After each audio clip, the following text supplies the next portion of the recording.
Olha, tá todo mundo recomendando compra de Bradesco. Goldman Sachs falou para comprar Bradesco agora, JP Morgan também. Alguns meses atrás já estava o Barsi comprando ações do Bradesco, né? Não recomendando, mas sim comprando de fato. E as ações do Bradesco, elas estão subindo bastante nos últimos meses, em especial depois do resultado do segundo trimestre. Aí eu, no teu lugar, investidor PFC, pessoa física comum, fico pensando, poxa, será que é hora de comprar Bradesco? E mais, como saber se é hora de investir ou não em Bradesco? E é por isso que eu tô gravando aqui esse vídeo, até porque não é um consenso, né? De um lado tem gente falando compre Bradesco agora, também tem gente cautelosa. Como é o caso da XP, que reforça, que está se recuperando, mas mantém uma perspectiva cautelosa. Então vamos lá, por que tá todo mundo comprando Bradesco? Aliás, você tá comprando Bradesco? Deixa eu ter um comentário aqui para eu saber, enquanto eu vou te contando a história dos grandes bancos de investimentos que estão recomendando o Bradesco, que passaram a recomendar, em especial depois do resultado do segundo trimestre de 2024. A UBS, por exemplo, levou o preço-alvo de Bradesco para 2025, colocando em um potencial de alta de 37%. O JP Morgan também recomendou compra de ações do Bradesco e disse aí que vê nos últimos resultados uma boa recuperação. O Goldman Sachs também acredita que essa mesma recuperação será responsável pelo crescimento sólido dos lucros nos próximos 3 anos. E para contexto, tá? Eu quero te mostrar aqui as ações do Bradesco nesse ano. Elas vinham despencando, elas chegaram a cair aí 27% mais ou menos. E aí depois dos resultados do segundo trimestre, elas já subiram cerca de 23%. Não recuperaram ainda o patamar no início do ano, estão caindo cerca de 7% nesse ano, mas o fato é que os resultados divulgados por Bradesco, isso no início do mês de agosto, no dia 5 de agosto, surpreenderam o mercado. O lucro cresceu 12% em relação ao primeiro trimestre desse ano e 4% em relação ao mesmo período do ano passado. Foi bem acima do que os analistas de mercado esperavam e reverteu uma tendência de queda que a gente via aí no primeiro trimestre desse ano, que o lucro tinha caído 1% mais ou menos, em cima de uma base menor de 2023, lembrando que em 2023 o lucro do Bradesco caiu 21%. E aí tem 3 grandes motivos por trás desse resultado bom. O primeiro motivo é sobre a carteira de crédito do Bradesco, que cresceu 5% na comparação anual. E um detalhe é que esse indicador foi bem em todas as frentes, pessoas físicas, empresas de todos os portes, em especial empresas de pequeno e médio porte. E isso aqui cabe um destaque porque o Bradesco já tinha trazido como um direcionador para o mercado de que ele tentaria melhorar a carteira de crédito, em especial nessas áreas. Além disso, o Bradesco também destacou a estrutura de alta renda, que já aparentemente vem dando certos resultados. Isso é importante porque desde a época da pandemia o Bradesco estava tendo muita dificuldade em reduzir a inadimplência dos clientes, o que acaba me levando para o segundo e para o terceiro motivo por trás desses resultados melhores, que são a melhora no nível de inadimplência dessas carteiras de crédito e também na linha de provisão para devedores duvidosos. E é para te trazer um pouco de contexto, tá? A gente volta alguns anos atrás e no último trimestre de 2020, o índice de inadimplência do banco era de 2,2%, enquanto o montante destinado à cobertura dos devedores duvidosos foi de 4 bi nesse período. Aí passam-se 2 anos e o que a gente viu no final de 2022? A gente viu uma inadimplência já chegando a 4,3% e uma linha de provisão com devedores duvidosos batendo 10 bilhões, ou seja, subiu de 4 para 10 bilhões em apenas 2 anos. Mas não para por aí. No segundo trimestre de 2024, a inadimplência segue a mesma de 2022, apesar de já ter caído consideravelmente desde a metade de 2023. Só que a parte de provisão para devedores duvidosos, essa sim apresentou uma boa melhoria. De 10 bi no mesmo período do ano passado para 7 bi nesse trimestre, uma queda de quase 30%. Isso aqui mostra alguns sinais de recuperação do Bradesco, isso aqui é o lado meio cheio do copo. Porém, o Bradesco ainda tem um grande desafio, que é melhorar o seu índice de retorno sobre o patrimônio líquido, melhorar o seu ROI. E analistas da XP, por exemplo, ressaltam alguns desafios que o Bradesco tem pela frente. Aí eu fico tentando me colocar no seu lugar,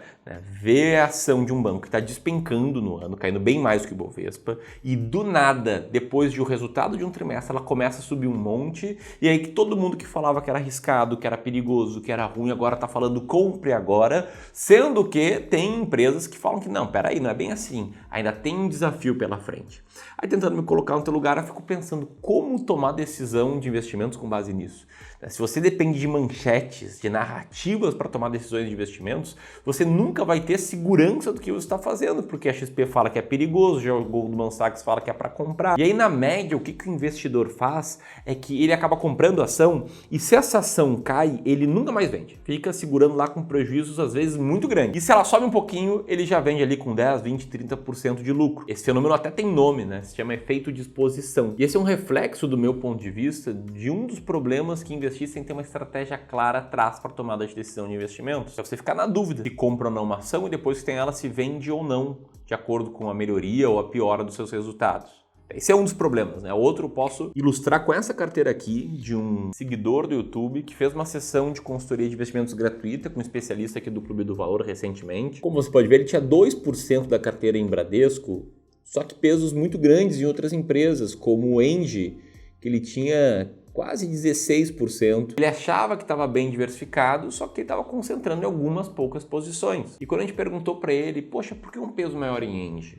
Por que tão pouco em Bradesco? Para tentar entender, né, o que estava por trás da tomada de decisão dele, qual era a estratégia que ele seguia, esse cara não soube responder. E mais, ele não sabia responder nem quanto que era o alvo dele de investimento em ações brasileiras. Ele não tinha um desenho de carteira, ele não usava a estratégia de alocação de ativos. E aí, com base nisso, a gente conseguiu agregar bastante valor para ele nessa sessão gratuita de consultoria de investimentos. Gerou valor para ele, assim como a gente gera para outras pessoas, como o Roberto, que esses dias nos mandou essa mensagem, dizendo que era um cara bem organizado, mas cometia alguns erros básicos, e depois de conversar aqui com o time, ele está tendo resultados melhores e mais confiança para investir. Ou como o caso aí do Paulo, que falou que a consultoria que ele fez é algo diferente de tudo que ele já viu no mercado. E enfim, esse seguidor específico, que tinha só 2% em Bradesco, ele saiu dessa conversa conosco com um plano de ação sobre como montar os seus investimentos da melhor forma possível. E se você, por acaso, sente que não tem uma estratégia clara de investimento, sente que investir toma muito tempo e não tem muita segurança na hora de tomar boas decisões, quero te convidar para que você passe pelo mesmo processo que todos esses caras que eu acabei de mostrar passaram. Algo que você pode solicitar apertando aqui no primeiro link na descrição ou no link que eu vou deixar aqui nesse card, enquanto eu vou tentar aqui construir a resposta da grande pergunta, que é: Bradesco vale a pena? Eu quero começar respondendo essa pergunta trazendo um pouco mais de informações do relatório de análise da XP. XP que se mostrou cautelosa, primeiro por conta das despesas operacionais de Bradesco, destacando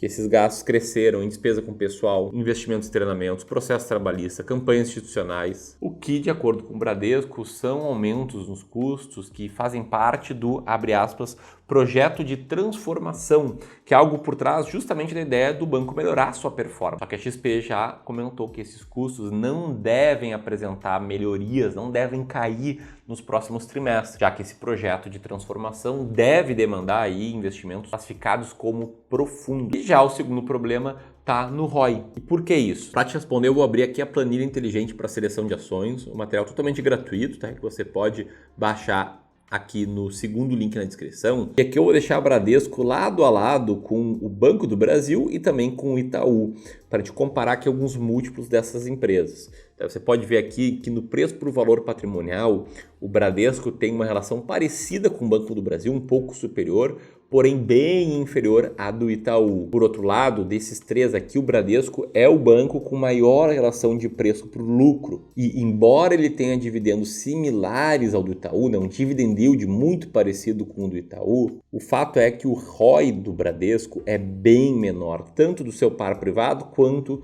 do Banco do Brasil. E talvez isso tenha causado uma maior volatilidade, uma medida de risco nas suas ações, que são bem mais voláteis do que Banco do Brasil e do que Itaú. Então o fato é que no momento atual, o Bradesco não consegue gerar o mesmo nível de resultado do que os seus pares em relação ao seu patrimônio líquido, por isso seu ROI é menor. E mais, tá? Segundo o Goldman Sachs, mesmo nas estimativas mais otimistas, esse indicador não deve chegar a 15% antes de 2026, mas eles citam uma tendência de aumento. É claro que aqui o Goldman Sachs está tentando prever para onde vai esse número, que é um trabalho que a maioria dos analistas fazem. Eu, quando fazia análise de ações individualmente lá atrás, com base em critérios mais qualitativos, eu também tentava projetar para um dia cada linha do balanço, do DRE, cada múltiplo de cada empresa.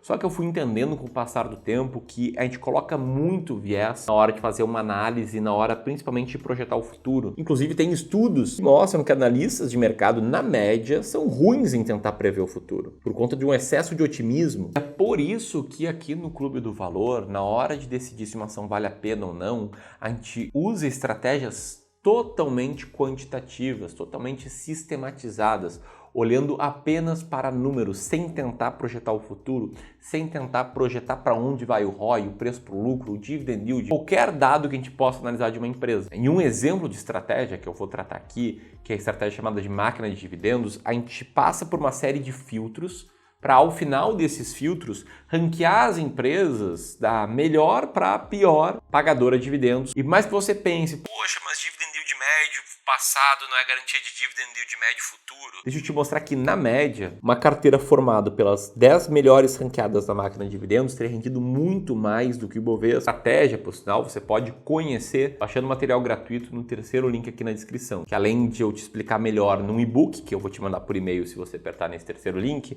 a gente revela quais são as 7 melhores pagadoras de dividendos de acordo com essa estratégia, claro, no período atual. Mas ali olhando para a Bradesco, você pode ver que ela tem um dividend yield médio relativamente alto recentemente, ela tem um histórico comprovado e consistente de lucro líquido. E olhando para os critérios da máquina de dividendos, nesse mês de agosto, o Bradesco fica na 14ª colocação, com um yield médio de 7,9%, ou seja, bem maior do que a média das ações da Bolsa, porém menor do que a 10ª colocada, que está com um yield médio de 8,73%. Então aqui, para os nossos clientes dos nossos serviços de Wealth no Clube do Valor que usam a estratégia máquina de dividendo, ações do Bradesco não entram, a não ser que esse cara esteja diversificado em mais de 10 ações. Tem aí 15 ou 20. Mas o grande ponto aqui, que vale você entender, é se na tua estratégia de investimentos o Bradesco entra e se você sente que não tem uma estratégia e quer a nossa ajuda para trazer uma segunda opinião sobre a tua carteira e para te mostrar um plano de ação sobre como investir com mais estratégia, então aperta aqui e tenta conseguir uma vaga numa sessão de consultoria de investimentos gratuita. Agora, caso você queira seguir aqui no YouTube, aqui eu vou deixar o link de um vídeo bem complementar a esse. Grande abraço e até mais!